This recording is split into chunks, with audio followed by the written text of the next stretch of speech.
What is up, you guys? Welcome back to Twink Revolution. I'm Sam. And I'm Gian. Oh, we got the intro right this time. Yeah. We had to restart recording because Sam decided to improvise the intro. And it's like the only thing we've ever done consistently in this entire goddamn podcast. We've both been in the podcast as well. That's consistent. Yeah. Well, 52 episodes worth, though. And we've it's just because the formula has changed. We've tried format bits. We've tried not format bits. We've tried cold opens. Yeah. I guess the intro song as well is pretty consistent, but that's about it. Yeah. You don't have COVID. No, sadly. I was hoping for the sweet release of death, honestly. And I felt like death already.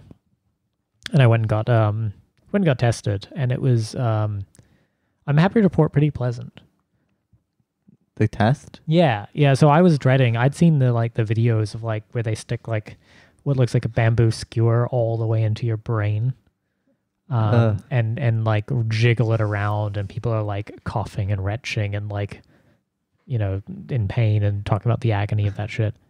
I did not have to do that. The newer tests, they just it's like a Q-tip, and they gently swab it around the inside of your nostril, and it tickles a little bit, and that's it. It's really not bad at all. I'm just gonna pretend I never need to do this. And if they do force us, I'm gonna be out there with the right wingers in the front of the building and be like, "My body, my choice. You can't put this in my body. This is not consent." The first time you ever object to somebody sticking something in you, it's the first time for anything. It wasn't bad. It's horrifying. I don't like things in my nose. Yeah, as I said, first time for everything. Anyway, the new test was honestly, it's fine. It's literally just like somebody just swirling around the inside of your nostril. It's not. It doesn't go anywhere inside your nose. Is there an option where I can just do it? You honestly wouldn't want to, because they are so quick and efficient. It literally took them 3 seconds to swab both nostrils and be out of there. It was pretty impressive. I'm just gonna pretend I'm immune. I'm in the movie. You're resistant to the idea of just literally somebody swabbing the inside of your nose with a Q-tip. Yeah, I don't like that. I'm just gonna chase you around the house now with a Q-tip. They can do the throat swabs, that's fine, but nasal, oh, it's way better than that. The throat swabs is so much worse. But how else am I gonna show off some talent? See, I didn't get. Can I get a popsicle? Deep throating a lollipop now. And then you just deep throat the lollipop. It's one of those lawn unicorn horn ones, and it's just completely gone. Perfect. Yeah. Well, I think we've done the appropriate amount of riffy repartee to begin the intro. Speaking of, do you have a new boner? Yeah. Madison Cawthorn, who's just objectively hot, is the congressional primary winner in North Carolina, West North Carolina, East North Carolina. West North Carolina, is that a thing?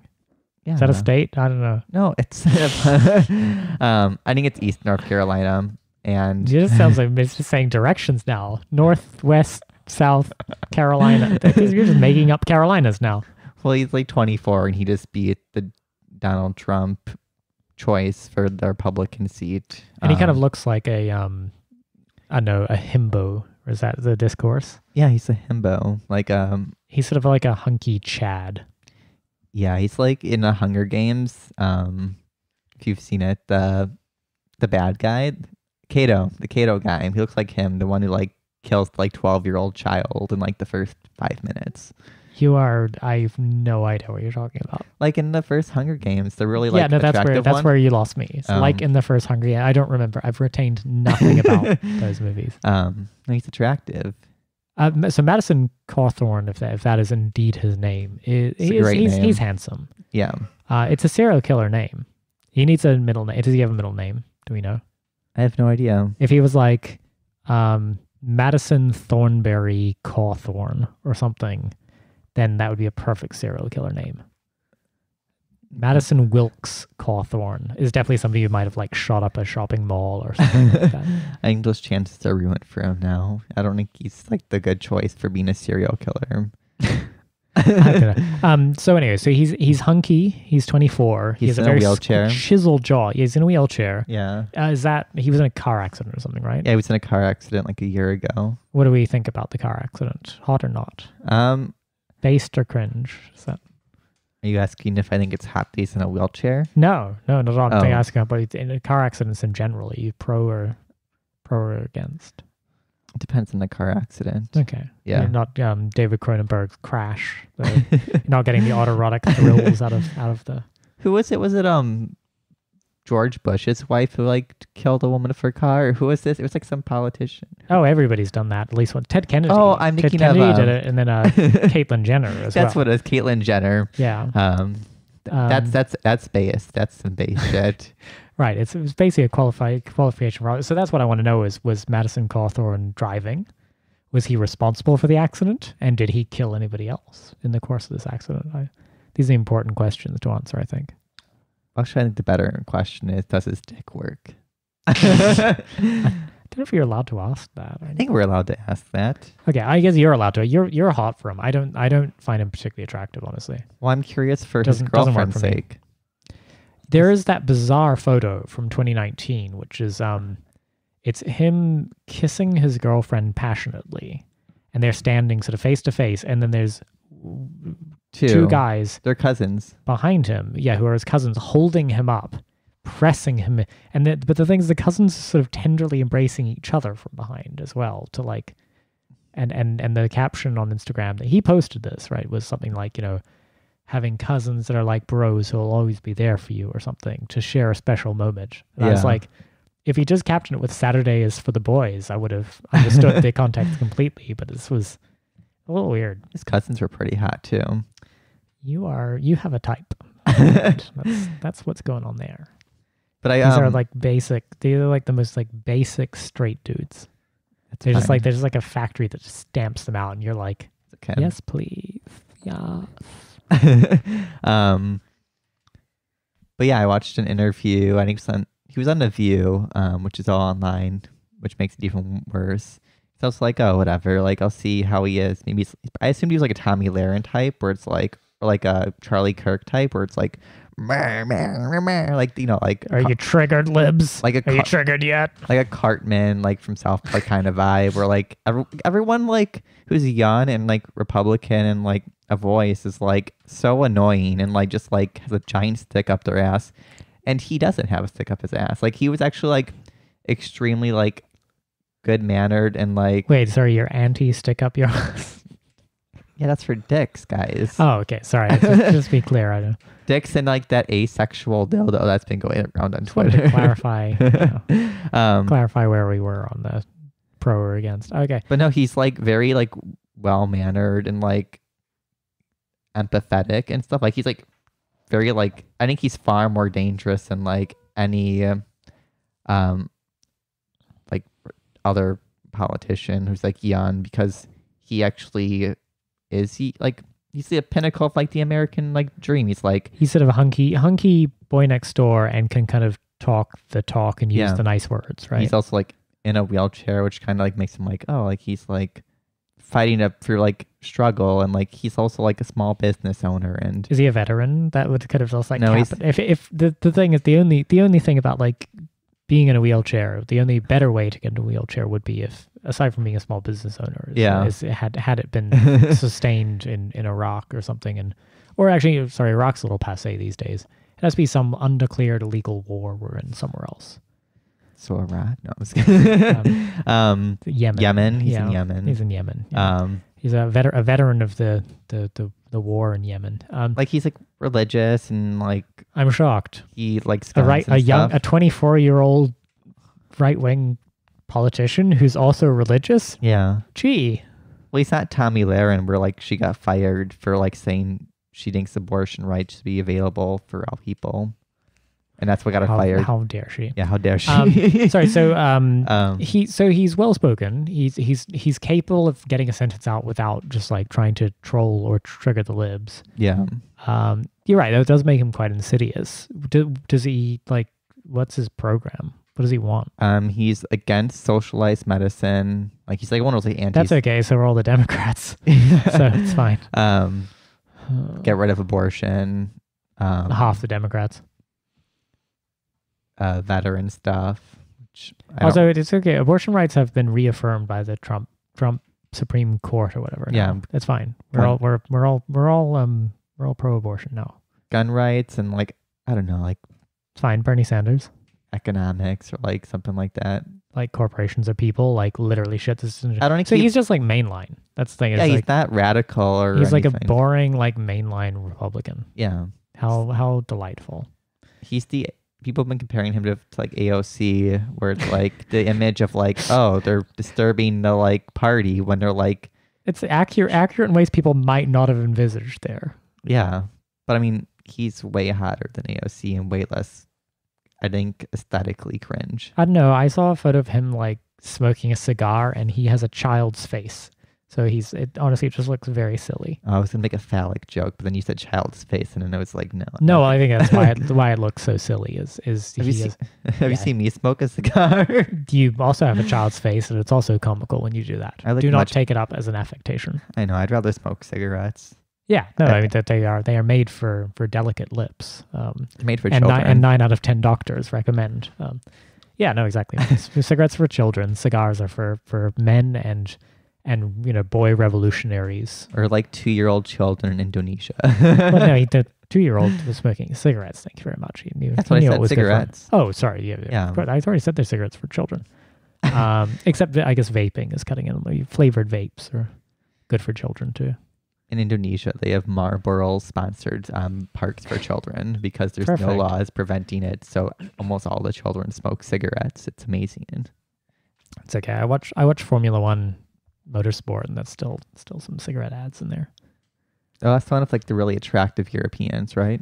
Mostly, yeah. It's mostly very, very wealthy Europeans like farting around a silly track. And they're all twinks. Yes, yeah, because they're all twinks, and they're all wealthy twinks, and then they sort of putter around a track at absurd speed until somebody rams into a barrier, and their carbon fiber death trap just sort of dissolves around them. Yeah.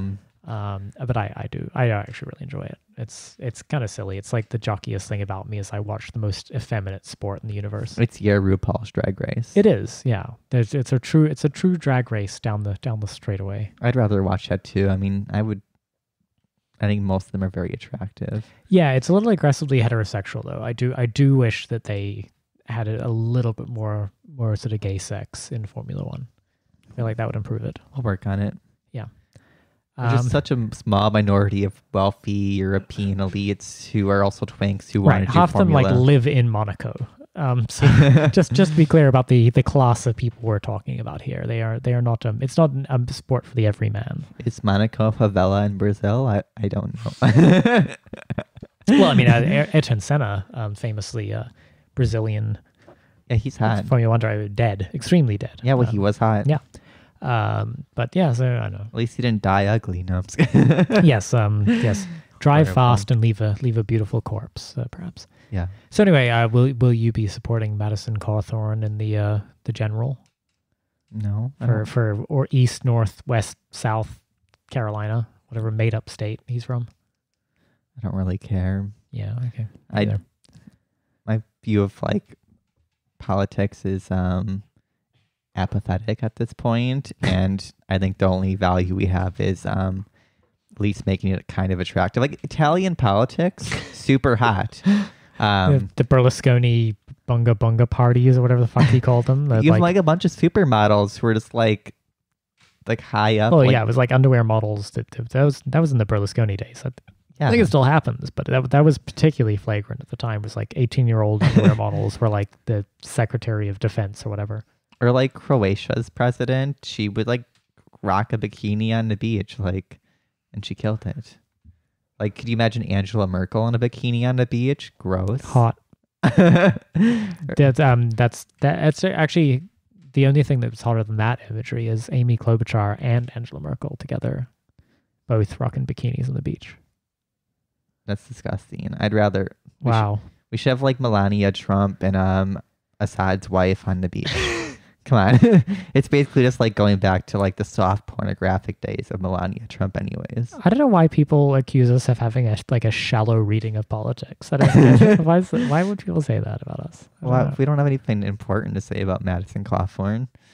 Yeah, we're just going to comment on his looks. I mean, we're Yeah, that's the only value in him. yes, he is a nothing. He is an empty vessel into which a sort of a resurgent right wing that is sort of like hopeful that there's some proud tradition of conservatism that exists outside of the Trump era.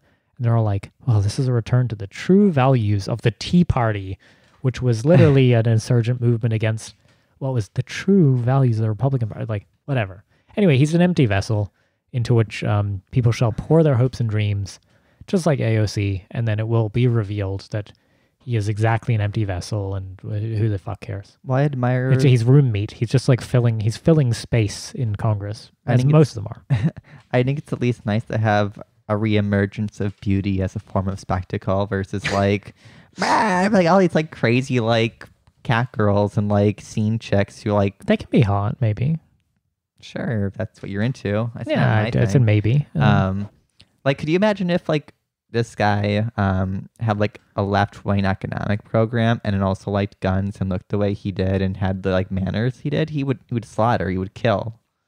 Yeah, but he would like honestly, if he had the political program of Joshua for Congress, who people think is attractive, then yeah, that's not what I mean. No, that's but kind of a bunch of like PMC cultural. Yeah, but I'm saying the problem is that, like you say broadly left wing program, and that's the problem is that he's it's a left economic program. Sure, but you're not allowed to just have one of those. That's class reductionist.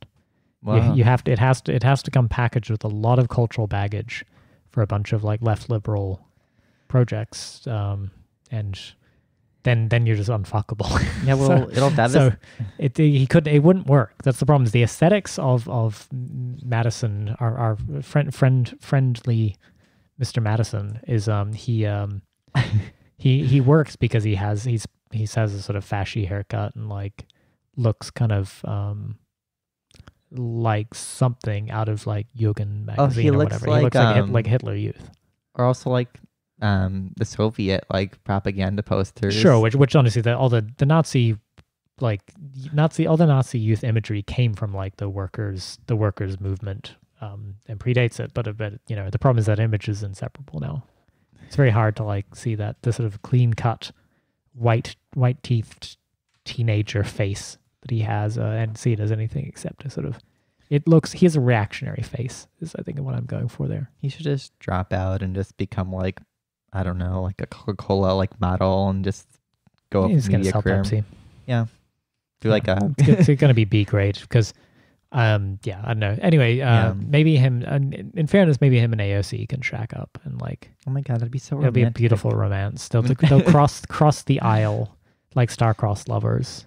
It'll be our royal wedding and it's like the bipartisan. No, I was thinking more Romeo and Juliet. I was thinking more like there might be like a murder-suicide at the end. Yeah. That's hot. Wait, sorry, in the game universe, et cetera, satire. Not actually inviting any Congress people to die. No. We went to Pride. Kinda, yeah. Yes. This Sunday Pride. was SF, or what should have been SF Pride.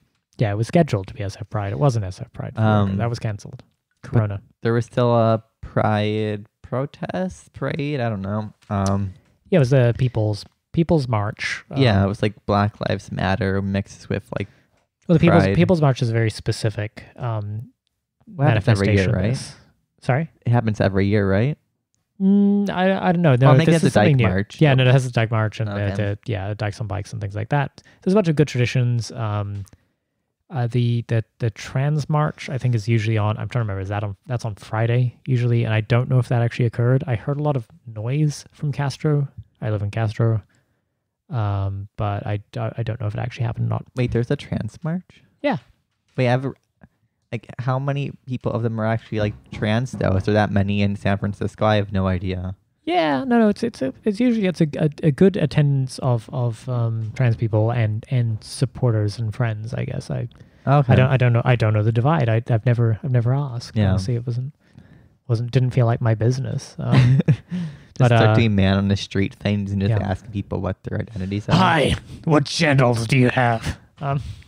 Hi, we're white cis gay men. Hi, I'm here to interrogate you about your gender identity. That'll go down great. I'll remember that for next year, Sam. Good suggestion. Well, we went like, Yeah, after sorry. Back to actually what was Gay Pride Sunday. So we went out for like, some drinks and came out and we're like, oh, well, we were brown bagging it. It was we went for drinks before. Yeah. And then we went and then we drank out of empty McDonald's cups, like I had rum some and takeaway Cokes. cups, and I mixed us up some nice strong drinks, and then Sam passed out afterwards. It was great. Yeah, it was so drunk.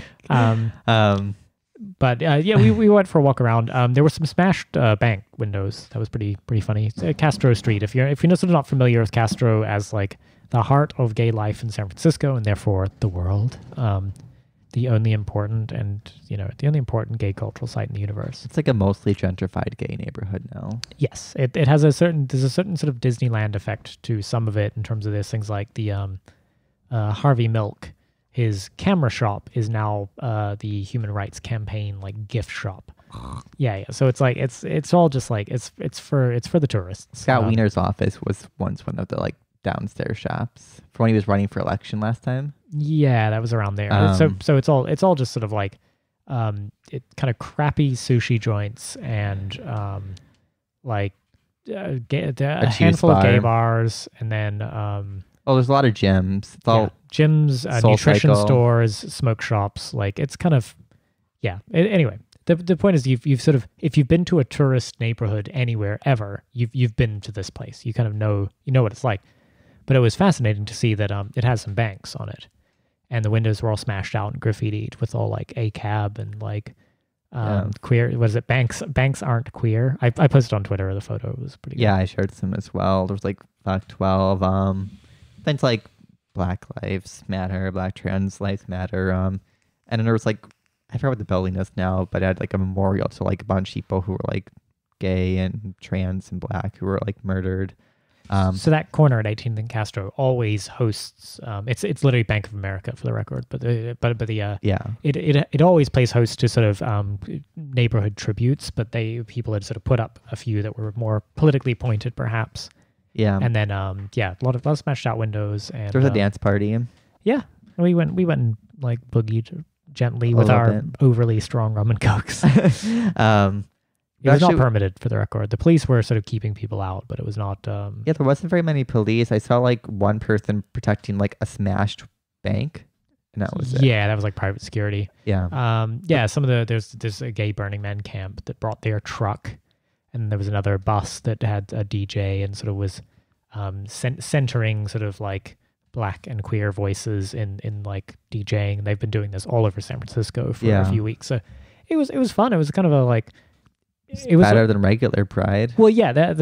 My one thought about it was like kind of separating from the politics of it all, which like I don't mean to get political on our political podcast, but no, I mean more like separating from the politics of it. There was actually something kind of special about feeling like this is probably the one Pride I'll ever get to go to in my life that is a protest and not permitted and not a fucking like set of corporate floats and just shitty like Apple and Google employees like marching their shitty like corporate sponsored t-shirts and bullshit. It was literally like a bunch of radical queers out on the street doing their thing and making some noise and kind of being inconvenient to other people. And I was like, oh, holy shit, this is kind of unique. Also like a strong rejection of gentrification in like the Castro, because like I know people like Michael Tracy have been reporting on like the damage to buildings, but at least in the Castro, none of the stores that were like historical, like bars or clubs or like things that aren't just like corporate, like chains and stuff like that, were untouched. While like all the banks, the Soul Cycles, like all the Soul Cycle, Walgreens, and then the two banks that are actually on Castro Street were like a kind of CVS, smashed out a bit. But those were only ones impacted by damages or everything else was fine. And some of its stores were still open, and like it was all fine. Yeah, like also what's it called? What's the one that closed recently? The like a retail store. The like no, the bar.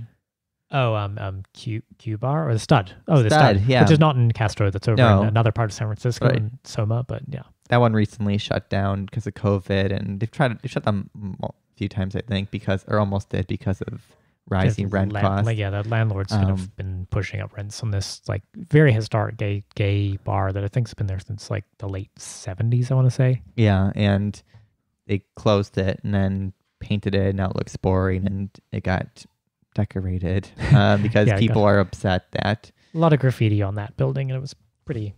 like Yeah. I think you were the one that was like looking at a list of all the bars and like places that have closed in the Bay Area, and it's just like ridiculous Yeah, how many bars have and shut down. restaurants is just. I mean, to the extent that like this is if your hypothesis is that there's something called a gay community, Yeah. and in San Francisco it kind of exists primarily in bars. Mm-hmm. Sadly, I mean that's I wish it weren't so, but that's like the primary manifestation of a lot of it. And I remember well when there was sort of the last like explicitly lesbian bar, the Lex was in the Mission neighborhood in San Francisco, closed in I want to say about 2014. And then if you've ever seen HBO's unsuccessful gay series Looking, in the first episode of that, they go to a sort of what was a like Latin gay bar called Esta Noche that also closed, I want to say about 2014. So San Francisco sort of had to deal with this for a long time of some of these bars that are, like San Francisco has a gay base and an LGBT base that can cater to some sort of like just something out of the norm, right? Like just some stuff that sort of exists nowhere else in the world. And yet San Francisco managed to purge almost all of that. Yeah. So that's why things like the Stud closing just existed as one of these like last holdouts. And there's a few others that are like very much in danger in other parts of the city. And if you're not part of a kind of gay Disneyland for the tourists now, Mm-hmm. you're pretty much fucked in San Francisco. Like it's very sad. Yeah. I don't know. I spent a lot of time in bars, and I spent a lot of time in gay bars, and I kind of like them despite hating many things about them. Mm-hmm. And it's sad. It's sad to see what is surviving is just the most like basic bitch kind of could be anywheresville, USA Mm-hmm. gay bar, catering to a crowd of almost exclusively tourists and like bachelorette parties. And then the stuff that was kind of truly special and which was a little weird and just like had some flavor and some character that you just will not find anywhere else. It's all gone. Like it's critically endangered. Yeah. I think the sad thing is like as more of these gay places get shut down because they can't afford the fees, because like it's a much smaller market. Like gay people are not a large market to begin with, and many don't want to like cater to like the mass like straight idea of like what a gay bar is like. A lot of San Francisco gays particularly are like, I work as a product manager at Facebook, and I don't really go to gay bars. All my friends from Yale and we prefer to go to like a nice cocktail bar. Yeah. So the problem is those people aren't going to gay bars. So I wish there was like other gay social spaces, like I don't know, cafes and stuff like that. There's one or two, but yeah, it's certainly not much. I worry it'll become something similar to DC, where like almost all of them are kind of gone, or like New York, where they're just so spread out. There's no sense of like a collective space. And like I'd rather have that than like more people rely on like the internet and like Grindr as a way to engage with gay people. Like yeah. I mean, the vision of just like be gay everywhere is kind of true in San Francisco, which is nice. I like that some of that exists, where it's like there's not really bars in San Francisco where you wouldn't go and be pretty comfortable being pretty demonstratively gay. yeah. You can hold hands with a boy. You can make out with a boy in San Francisco in pretty much any bar in San Francisco, and that's good. Mhm. Like that's wonderful. But there is something to be said about an explicitly gay space that is not Disneyland. It's not, and unfortunately, like most of it's just been defanged. And there's a lot of stuff to do with like city zoning and how they've kind of like made it difficult to operate a bar outside of that model. Yeah. It's not just like slinging shitty, weak drinks, or over poured drinks generally, and like no sex, no nudity. If there's any impropriety anywhere in the bar, then like they'll shut you down and take your liquor license, and like Also the ownership model, like all the bars are owned by like a few like owners. right. It's a handful of these very very wealthy Shitty people. So anyway, I think it was fun to see San Francisco showing its edge. Mm-hmm. And I don't know, it's back to a little bit about our like cynicism in the age of BLM kind of like the thing is I there's a wonderful sense in all of this of like there are many people with whom I probably don't share political goals long term, Mm-hmm. but holy shit, I would rather party with the people who decide to go hold a protest in place of pride and have a fun dance party and just be kind of cool people, even if honestly they can do a bunch of shit which I'm like, oh really, are we doing this? Like, Yeah. are we doing the land acknowledgement? Are we doing the Joe Biden endorsement at the end? Like, good God, really? I don't know if any of that happened for the record, but you know what I sort of mean in terms of like, it could easily be motivated from a bunch of political avenues that I consider dead ends and horrible. But the actual people involved are the people who like decided to do something fun and something edgy and something unpermitted and to express a version of LGBT life that is not shopping mall aesthetics. And I don't know, that's pretty cool. Yeah. And that's what I liked. It's just not it's the pride that everyone talks about, even like the corporate gays, but Yeah. like never actually do anything about it. And like Right. this one was like, oh, this is an actual pride, like protest parade. That's And a bit of a riot. It was smashing windows. Yeah. Like, fuck yeah. but like there's no Google float for like 20 minutes walking by or like No Raytheon. yeah, like none of that shit. And I'm like, Yeah. that's anything like that, just an improvement. I don't really care much about pride because it's like the corporate shit, and I don't Right. want to it's do like, that. yeah. It's just it's boring to me. At least this seemed to have like some character in what I imagined San Francisco to be like. I know it's very aesthetic and like spectacle, but I mean that's Hey, gonna be better than fun. Like nothing. I'm not treating it like it's the revolution, like probably a lot of people think it is, but like that's fine. Like it's fine to like things. You can just you can just have a nice time. We actually like things. But speaking of shopping mall aesthetics in the gay world, Yeah, we watched a series, love Victor. a new hit series on Hulu, I think, right? Yeah. It was meant to be on Disney Plus, but they pulled it at the last minute and Hulu picked it up. Oh, really? Yeah, it's and it's a series that was released digitally on streaming platforms.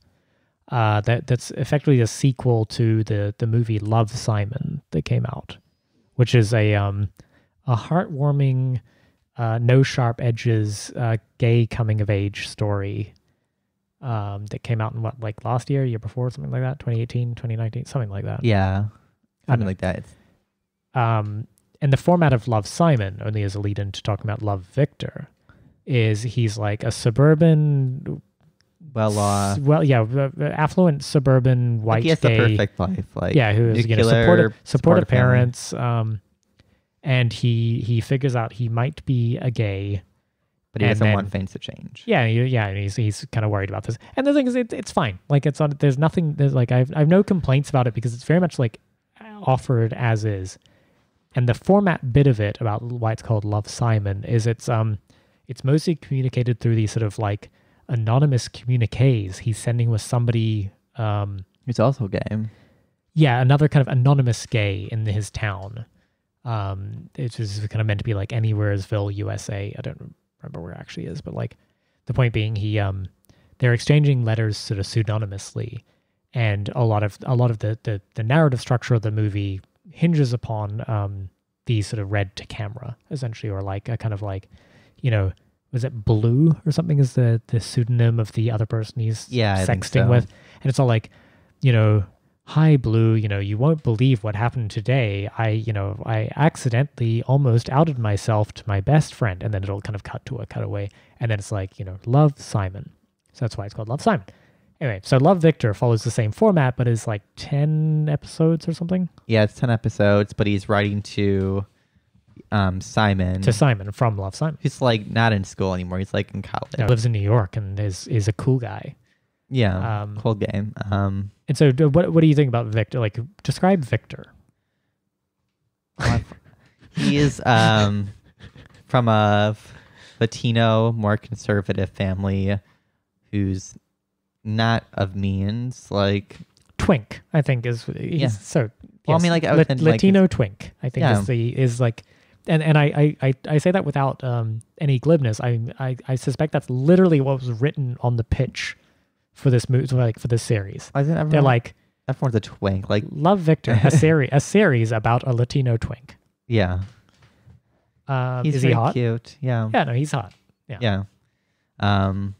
He's also straight, so they've never had any gay people, which I think is fine. Actually, compared to Love Simon, the guy who plays Victor, his gay kisses are way more believable, like than Simon, where like they kiss on a Ferris wheel. It's like, Wow, spoilers.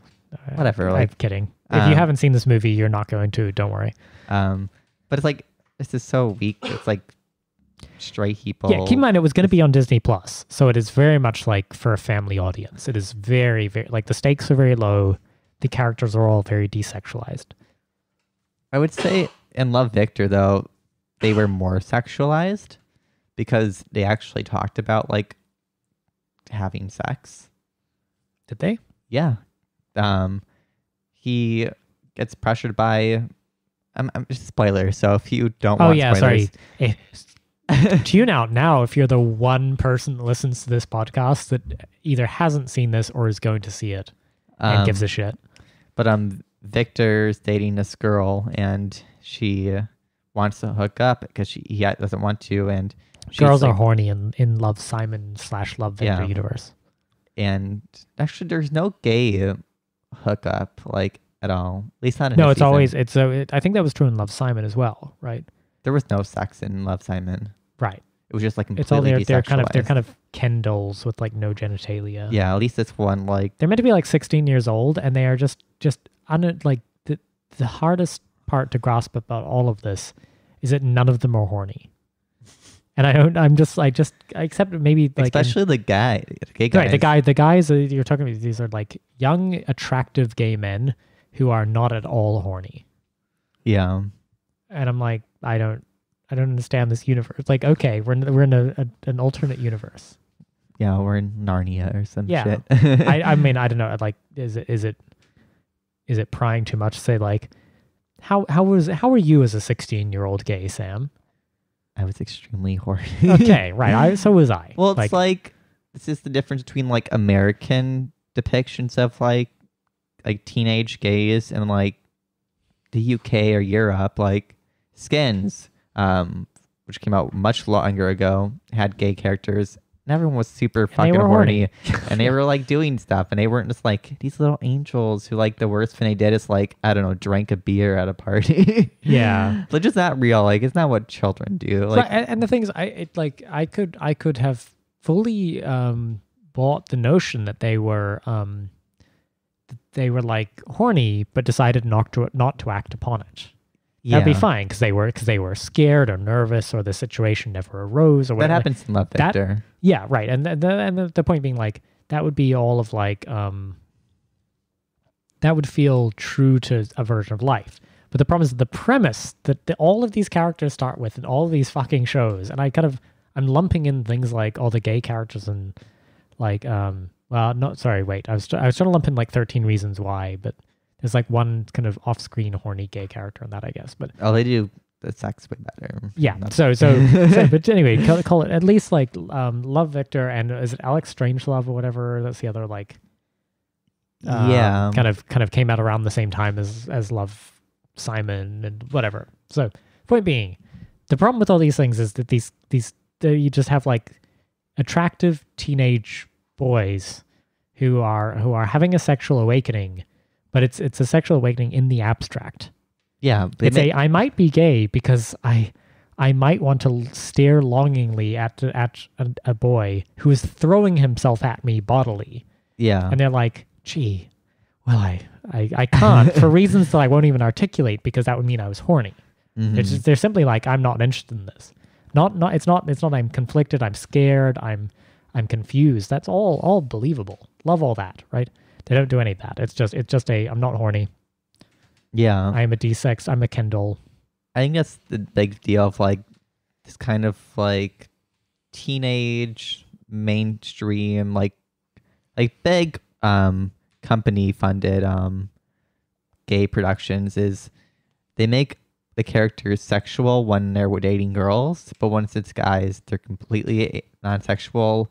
And I'd be like, oh, they're teens. That's gross. But like, if you look at other shows like Skins, or like Scam, the Norwegian one, which I Scam, love. yeah. Or what's the one that's based in Chicago? Queer as Folk. Oh well, Queer as Folk is No, one. sorry, But he's also a teenager. He's Yeah. like 16 or 17. Well, the British one he's 16, and the American one I think he's 18 or something. No, he's a minor in the Is he? American one. Okay, we're doing age gap discourse today. You know what's the Chicago one? No, I don't know. Is it a movie or a TV show? Let me find it. Okay. Well, I mean no, I mean to expand upon that point, while you frantically search your phone for sexually active minors, well, creep. Oh, Shameless. Yeah. The character Yeah. Ian, for one, they're all like extremely working class people, but like And they're all horny. they're all horny, and they're like right. I think the nice thing about why it's so successful is they make them real people. If there's a lot of like weird storylines, but like they're all like kind of fucked up and Well, and the for the American version, the dad is what's his name, Willem Dafoe or whatever. yeah, Frank. He's amazing. Yeah. I will watch anything he does. Yeah, it's a good show. And it's to say that like I think the problem with like just the sort of verisimilitude of these shows is to say I don't require them to have graphic sex on camera. I require them to be horny like humans, or give me a credible reason they're not. Oh, it's actually like Pose did this too. Pose made the characters very unsexual. Well, they're having sexual relationships, but they're sort of desexualized. That's what I mean. Yeah. Like you said, like we don't need to see it, but it's like make them like believable. Like make like children are like gross and horrible. Like make them like snark comments about like right, with their boyfriend or like or make their motivations discernible to us as an audience. I need to say, I like there are certain tropes in film and television, and the problem is there's been this modern thing where if you're going to do a gay production, you just won't lean on any of them. Mm-hmm. Say if people are pursuing like money, power, or sex, yeah, these are like good tropes. If you're like if somebody is motivated by those things, then I intuitively understand their motivations as a character. But the problem is they seem to have to do these characters who are not motivated by any of these things. Well, also like what the fuck propels them through the story? How do I get through the story arc with them?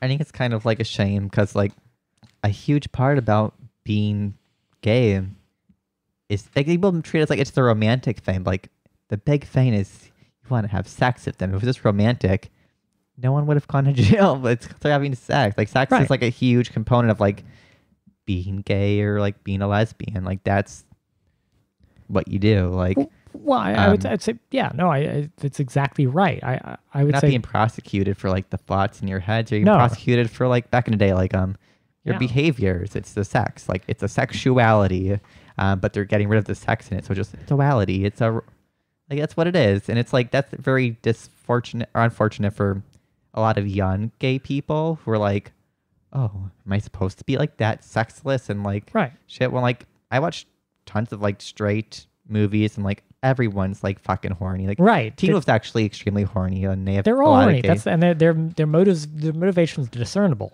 That's what I would say. Like honestly, me as a gay teenager who I dated girls when I was younger. I know, shocking. And with the caveat that like I'm not from America, so I'm like extremely femme here, but I come off butch AF from the rest of the world. But I feel like the one thing that would or propelled me to actually kind of go through the awkwardness of coming out, right, is actually like Mhm. horniness. Yeah. You're having these sort of sexual relationships or whatever, and then you need to contextualize them within the rest of your like existence, and so you are forced to confront these things, and it's the one thing that will get you over the hump of like the awkward conversations and bullshit you have to go through. Yeah.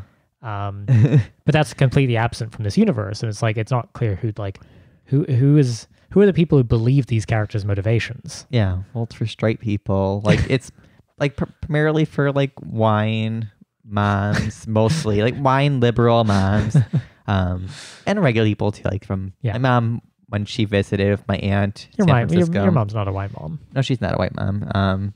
She's like the complete opposite. She would identify as ghetto fabulous, but that's her term. But you know, she definitely you would never mistake her even casually for a white mom. No. Yeah. She's like very Milwaukee, if anyone knows what that means. If you know, I don't know what that means. You know, I've been to Milwaukee, but I have no idea what that means. But they wanted to see the movie Love, Simon when they came to visit me for the first time, and I was like, I've already seen it, but sure, I'll watch it with you.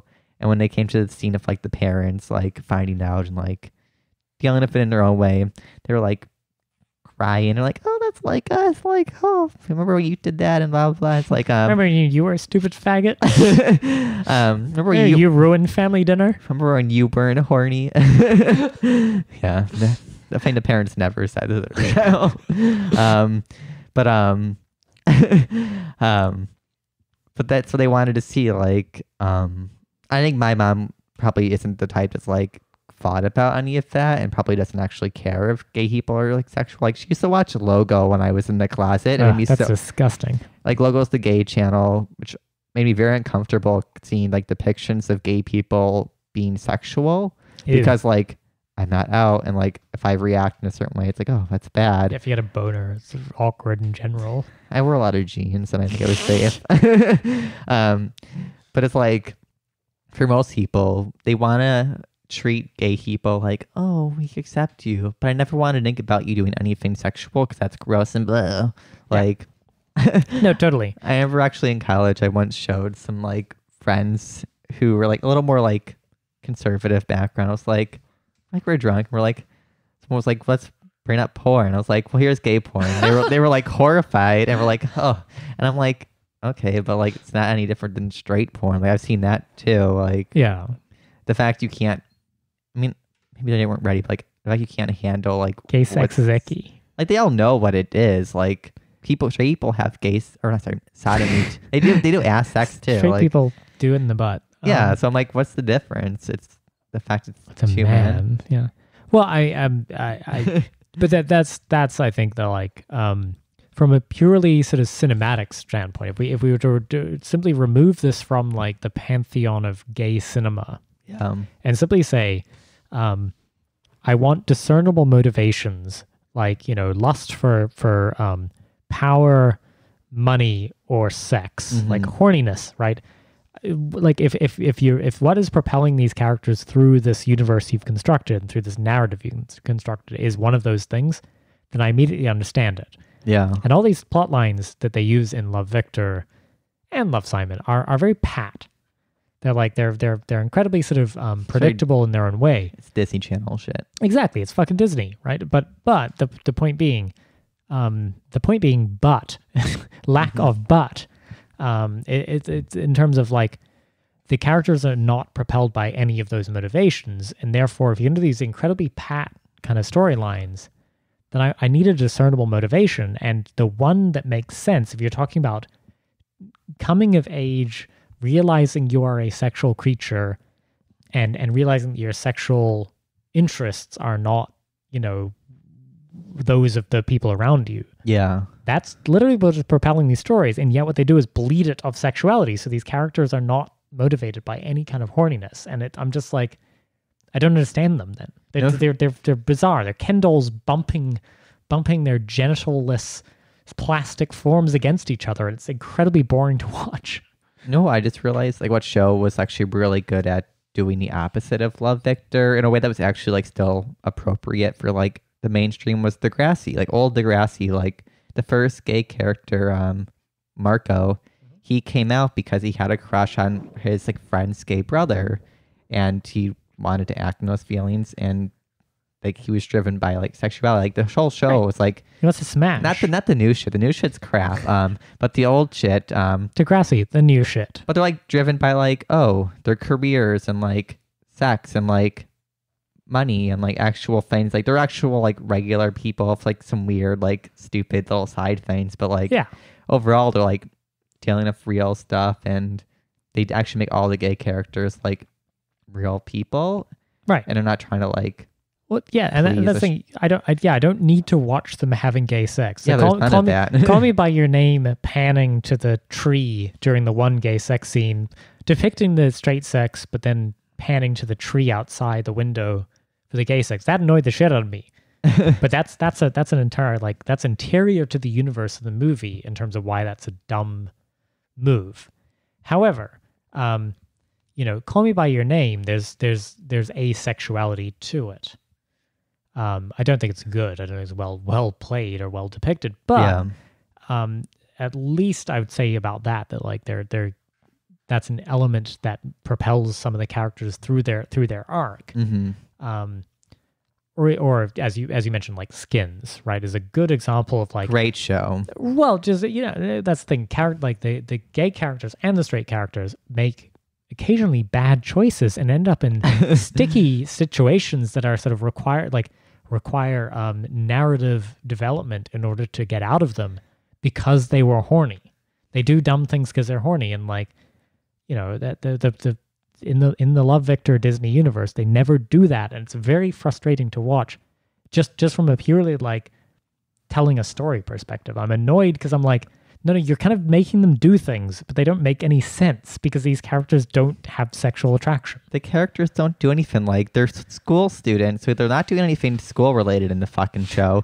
And it's like, at least in Skins, they did none of the school shit, but they made them they were actually goofing off, like, and it didn't matter. Like nothing happens in Love Victor. Like it's just like, man. Well, I'm trying to think. There's one moment where a side gay character who's I guess a kind of romantic interest manufactures an excuse for Victor and him to be alone on a road trip, which is a good trope of gay coming of age cinema. If you're familiar with the genre, then like road trip.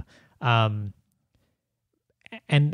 like the point being that the there's reciprocation in all this and but like none of them are motivated by horniness. They're motivated by like proximity, a kind of chaste like he's the game. Being in each other's presence Mm-hmm.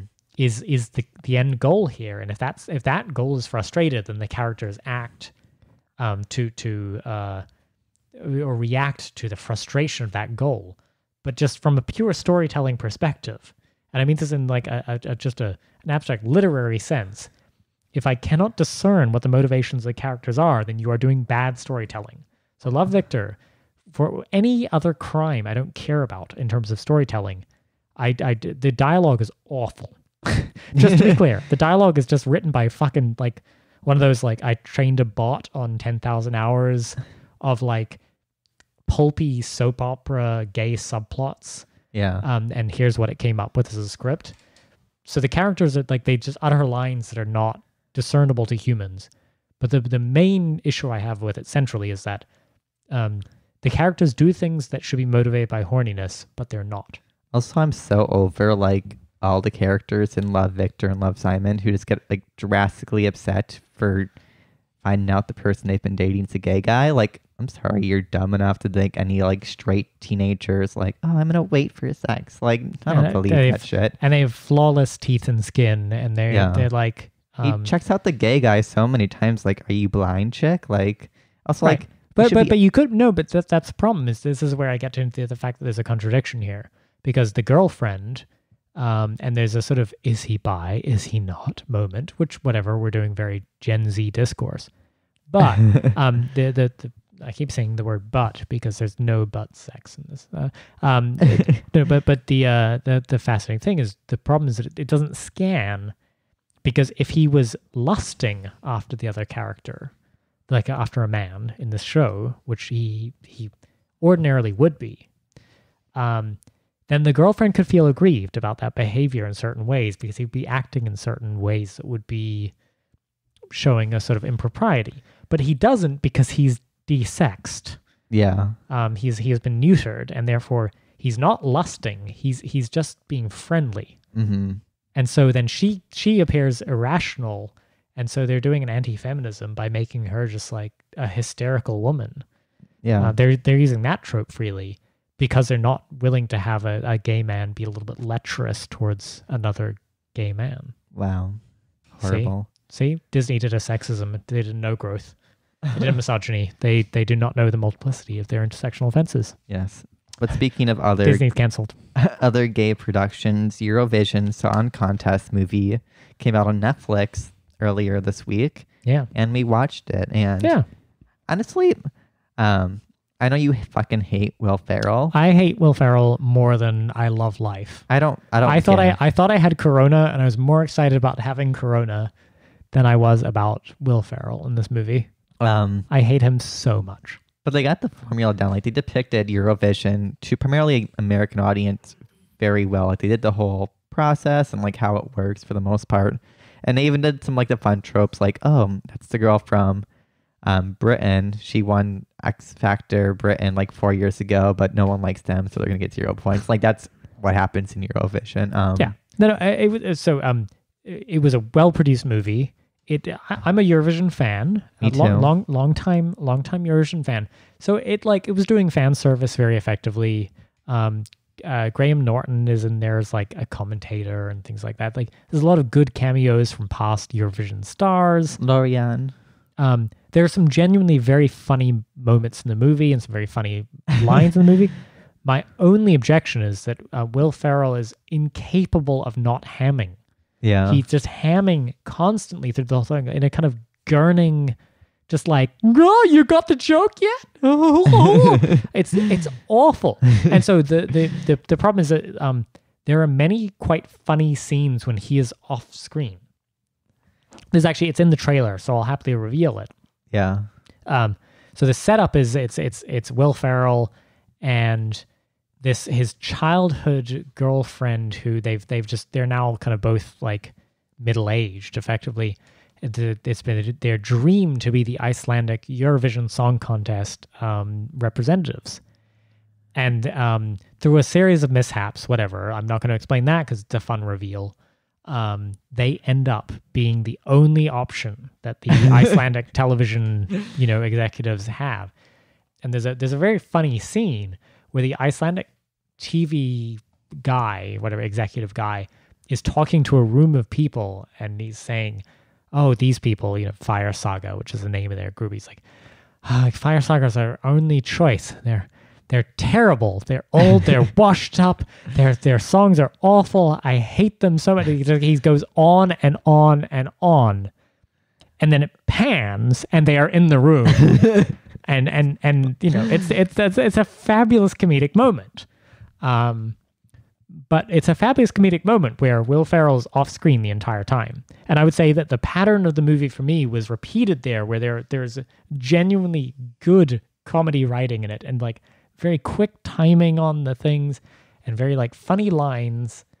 They were delivered very well, except when Will Ferrell's on screen, because he will just overact and just ham up every punchline. And they'll feel like, oh yeah, okay, you've taken 3 minutes to deliver a punchline that was kind of throwaway anyway. And so it's a fine movie. I didn't regret spending the time watching it, but holy shit, I hate him so much, and he ruined what would have been actually like, honestly, it would have been in the pantheon of the greatest like mockumentary kind of style movies. Yeah. It would have been like Spinal Tap, Best in Show, Christopher Guest like levels of just amazing deadpan, except you have this guy who's basically doing an Adam Sandler performance through the whole fucking thing. I don't hate Will Ferrell, so I don't feel the same way as Gian, but I think it's probably a difference between an American audience and like a foreigner. Like, I don't know. I think. Wow, are you doing a national testing? America, like, you think there's an essential quality of the funny? He's part of that generation of like the Jim Carrey and like Adam Sandler. Like, but the thing is, I like Jim Carrey. Yeah, but you hate Adam Sandler. Yes. But they're all So kind does of. every other human being on Earth. Yes. Nobody likes Adam Sandler. He has some cute movies. No, sure, he has some cute movies. Like- and I liked Happy Gilmore and Waterboy. Fine. But it's like Big Daddy or something like that with like No, Cole awful. Sprouse. No, Awful. Shut up. Horrible. Little Nicky, watchable. But the point being, sorry, because keep in mind, do you remember, was it Amy Pascal? Remember when North Korea hacked the Sony executives' emails? Yeah.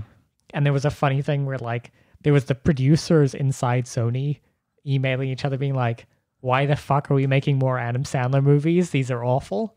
No, I didn't. Nobody likes Adam Sandler. Well, he's kind of past his time now. Right. No, but he always was. And the way that something like Jim Carrey, right, is you're kind of getting what you pay for. And none of the Ace Ventura movies say Love him. problematic. Thank you very much. Hinge upon him not overacting the whole time. Yeah. The problem with the Eurovision movie, I think, is that Well, he's meant to be like an erratic, like. right. No, crazy exactly. person. It's just his like the entire comedic vehicle there is for Jim Carrey to kind of like gurn and make funny faces Yeah. at the camera. Are you saying you don't like Will Ferrell and Elf? Never seen it. Oh my I don't God. watch. As a rule, I do not watch Will Ferrell movies. I watched this one It's because like it was one of- Eurovision and because you really wanted to watch it. It's like one of the best Christmas movies. Like, Yeah, I don't care. If Okay. he's in it, I don't care. well, it's amazing. So the point being, this was a movie that could have been honestly to like genuinely. It was good. So. No, it was good. It was good. I enjoyed it. The point being, it could have been great. It could have honestly been one of like I genuinely believe that like the premise and the setup was very good. The problem is that they rushed their way to a punchline. In terms of they rushed their way to a conclusion for the movie, which involves a kind of hammy. It's all ham. It's the problem. The last 15 minutes where they kind of wrap it all up. They're like, oh, let's just do ham here, Yeah. and then that'll be how the laughs are delivered. Mm-hmm. And you're like, whoa, wait, what was the payoff? Like, why did like they could have just you know how like Will Ferrell was in a bunch of SNL sketches that were quite funny. No.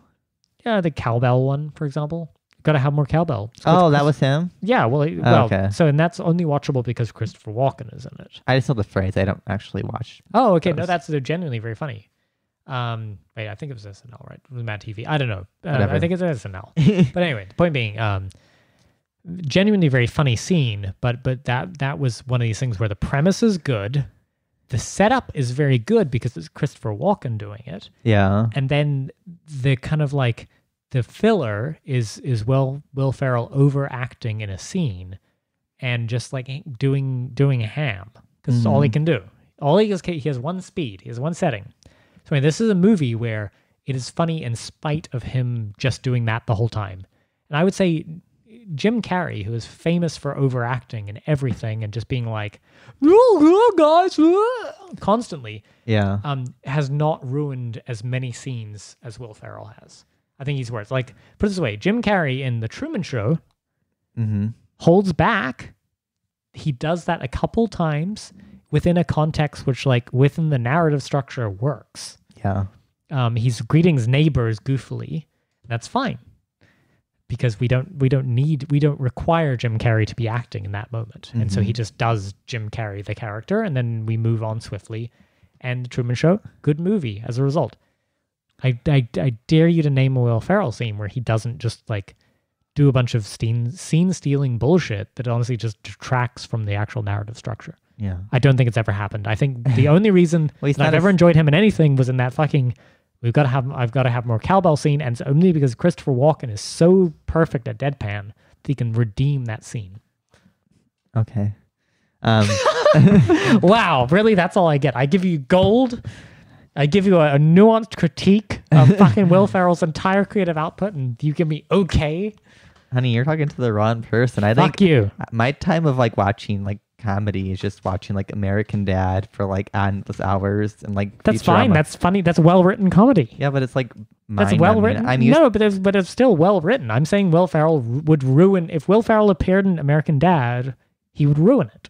Yeah, I don't have strong like I don't have like I'm not a lover of Will Ferrell. Like I will watch him and he doesn't like make me upset the same way. Doesn't wet your noodle. No. Well, My issue I think with the movie is the way they depict the Russian character, because they just add He's a Russian contestant. Yeah, he's for Eurovision, right? Yeah, and he's like very wealthy, clearly gay, and basically at the very end, they're like, "Oh, are you gay?" And like, he's talking to like the Greek contestant and how he doesn't want to go back because he's not accepted in like Chechnya, as if that's encompassing of the rest of Russia. Chechnya is like a semi-autonomous zone of Russia, which is not friendly towards the gays. And it's like, it just seems very like a very American thing to do. I mean, Eurovision does this all the time.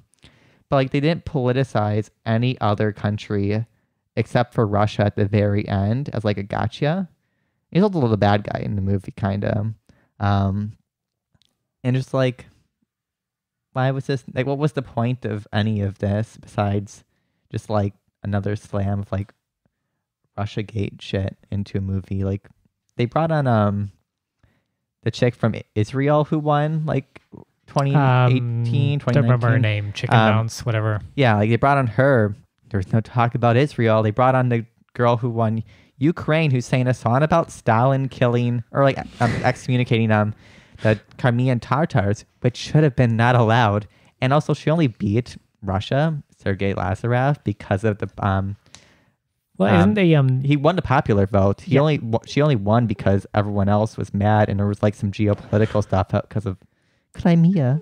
Like, the song sucked, but I'm with her song I'm with sucked. Sorry, that's why I'm saying that was His song was way better. No, I was saying the song sucked, and that should be what matters. But because the character in the Eurovision movie is what's his name is like Victor Lamarov or something. Yeah, it's literally Sergei Lazarev. Kind of meant to be Sergei Lazarev, and he's so he's codedly gay throughout the whole thing, and then they sort of do a genuinely pretty the actor who plays him is a British actor who's been in things like Downton Abbey and stuff like that, and he's genuinely good. Yeah, he's good. He's good at sort of like playing it cool and playing it down the middle. Where his song is very Russian, like it's very like the over the top, like it's Eurovision Russia. Yeah, no, it's incredible. I mean, it's as I said, the movie has many redeeming qualities, just as long as Will Ferrell is not on screen at the time. Yeah. And so the Russian character is codedly very gay, basically, and meant to be a sort of closeted gay, as many Russian Eurovision contestants have been. All of Russia's like pop stars are like the gayest camp people in the world. Like, this is what Russia likes. Yes. Sends. No, exactly. And that's so things, they kind of played that angle correctly, but then the weird part was that they just sort of decide to like dance around it at the very end, where there's a funny a comedic moment where he's confronted about it by the female protagonist, and she's sort of like, "Are you gay?" And there's a genuine moment of comedy, but it was actually it's actually the only moment of like climatic tension in the he's like, there's no gays in Russia. Yeah, it's a funny line. He has the Iran line, right, where he's all like, "There's no gays in Russia. Like, how could it be?" And she sort of interrogates him, and it's all very funny. But the problem is like, that's the dramatic moment of tension in the movie, and then it's done. Like, you're like, it's done. And so anyway, it's a pointless. It felt cheap. Line. It felt like it felt cheap and dumb. Yeah, because it's yet again it's Will Ferrell.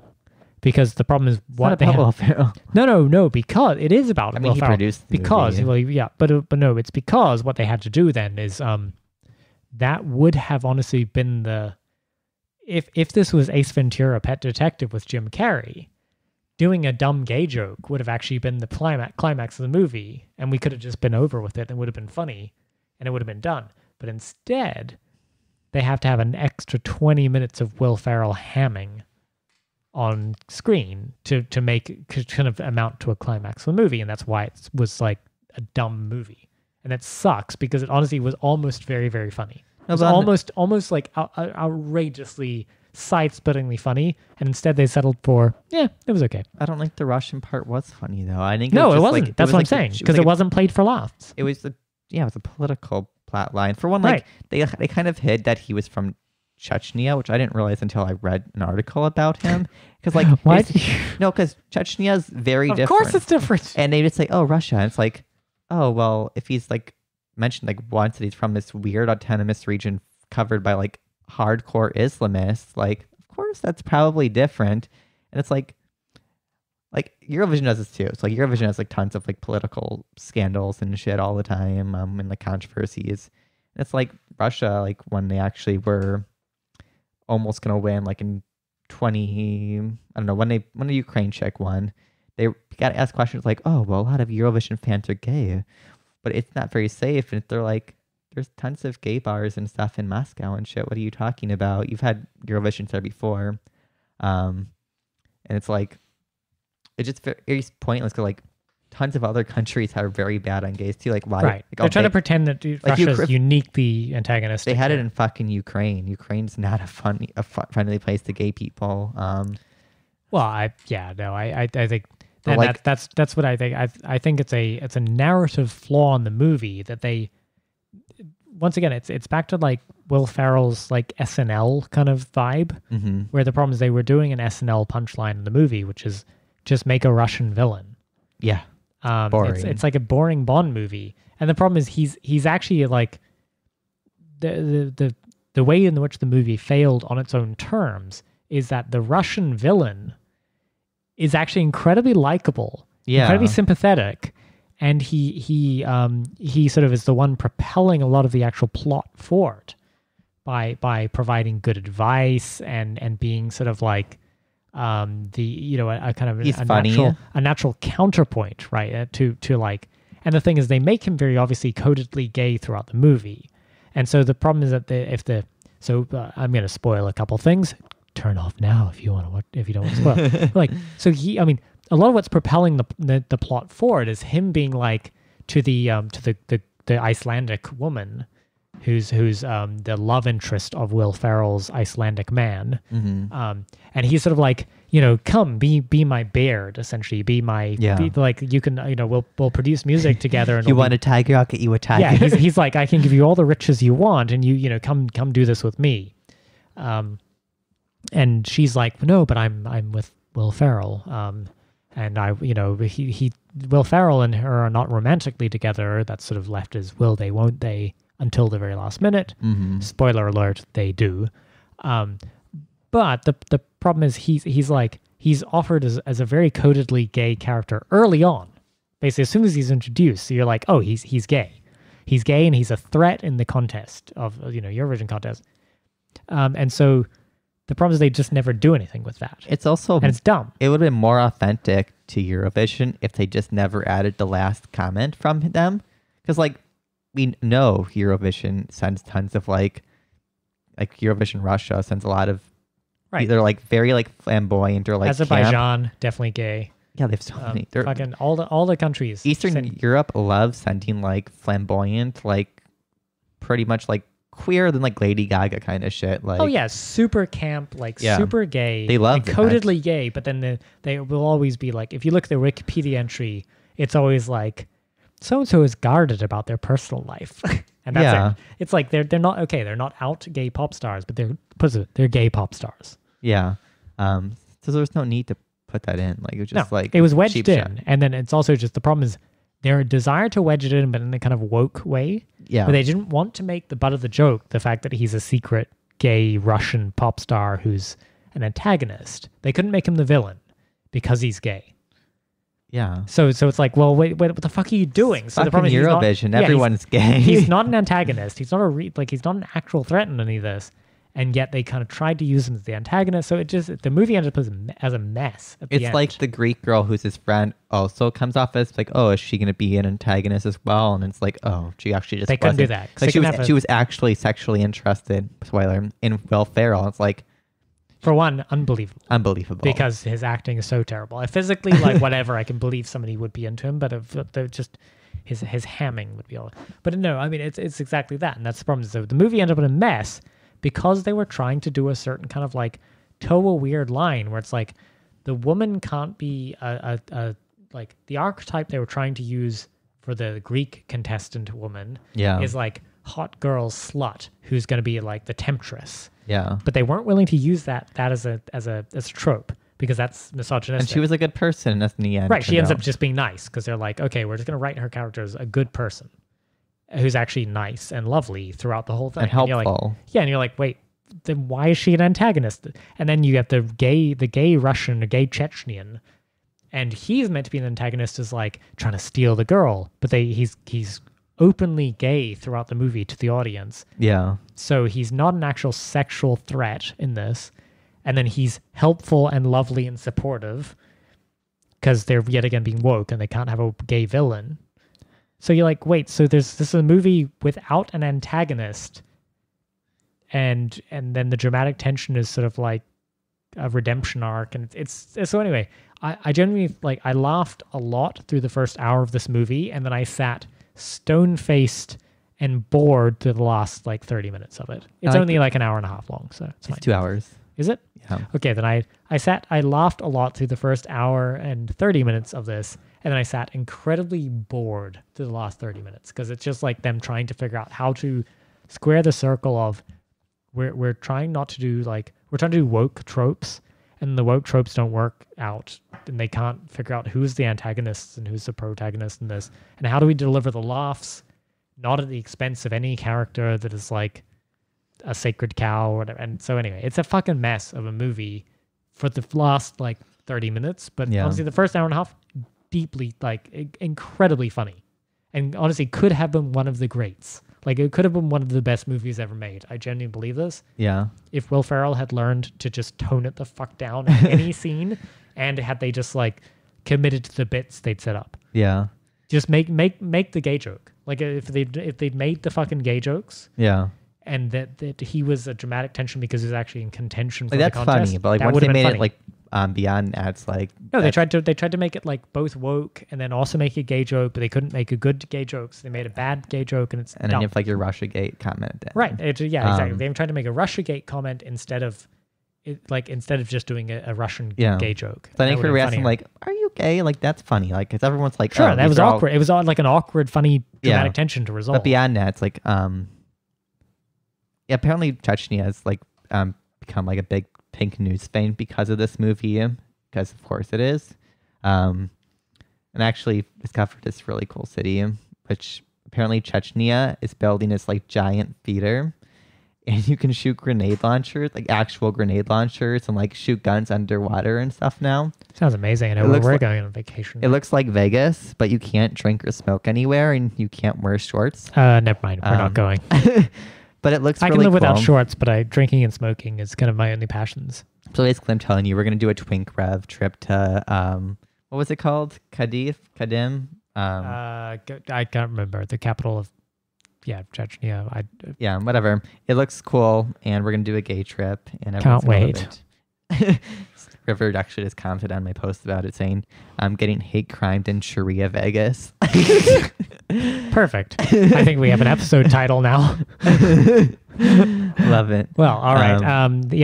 Please do enjoy, and stay safe out there, and come get hate crimed in Sharia Vegas with us. Yeah, it'll be fun. Bye. Bye.